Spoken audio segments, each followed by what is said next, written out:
Hi mga inday, kagtuto. Magandang umaga po.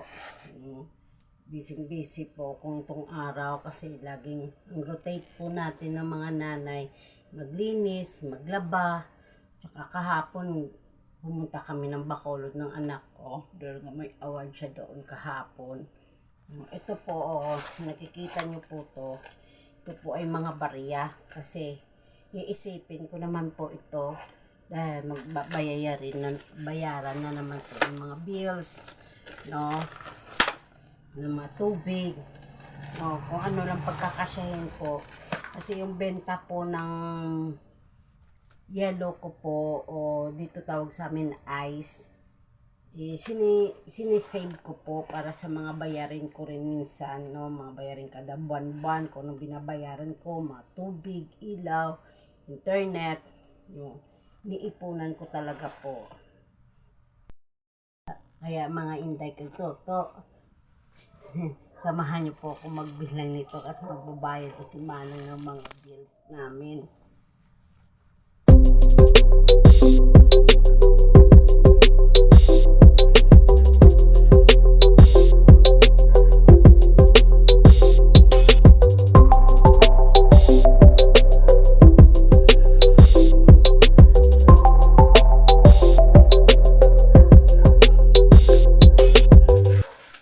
Ito po, 1,000 na po to.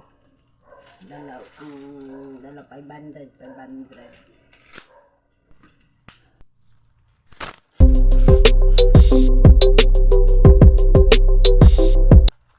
Ito po, tagwa 100 po to. Mga tagpipiso.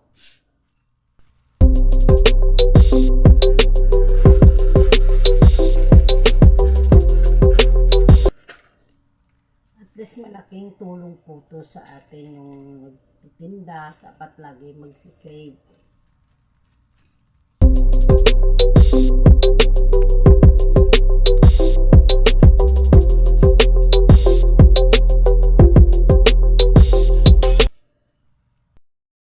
Hindi, solve na yung mga tubig ko. Tsaka sa aking mga kuryente minsan. At least, kunti na lang yung dagdagan mo ba? Kunti na ba lang, kunti na yung mga inday kagtuto, yung problemahin mong idugang sa bills mo, sa wala ka nagsisave. Talaga, halimbawa, kung 2,000 yun, talagang mabigat, 2,000, 3,000. Pero kung may nasisave ka, halimbawa, magtatabon ka, pero maliit na lang. Yun yung ibig kong sabihin, hindi ka na ba problema talaga ng malaki. Magbabayad na si Mana kasi ng tubig kasi magjojo na to bukas. Kasi pag yung malilate ka sa pagbayad ng mga bills mo, kagaya nito ng tubig, mayroon silang ng sobra 12% na yatang ng interest eh. Kasi 170 to, magiging 187, 25.26, ganun. Kaya kailangan magbayad talaga monthly, no, before mag due para hindi ka na mag-interest. O, Nang! Manang! O! Kaya ilalagay natin namin sa balot, plastic. Ito sa tubig. May 5 pesos din na sobra. Ito sa bills, 1,000 na o 1. Ikaw Nang, hindi naman ako nagsasabi sa iyo na ikaw ang nagugutom. Kundi sabi ko, kain na tayo kasi nagugutom na ako. May sinabi ba ako sa iyo na ikaw ang nagugutom? Ako. Ang babos ako. Kasi ini-explain ko sa iyo yung pera na dadalhin mo. Pinalilito mo pa ako. Buhatin mo na yung mga coins. Bugas. Sa paso ka bugas ba? Ayan mga inday. Hindi ka nakatayo dyan. Parang nahihirapan ka pa kakain na tayo.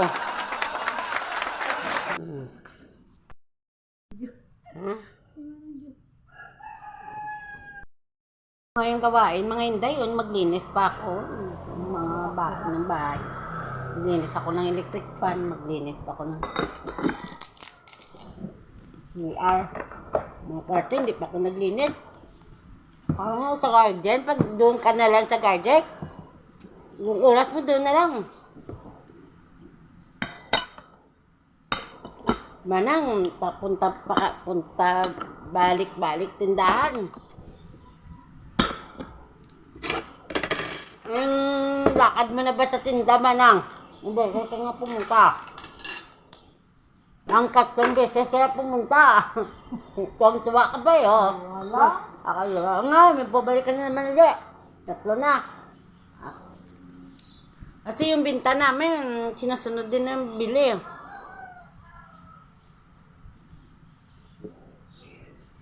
Yan talagang buhay.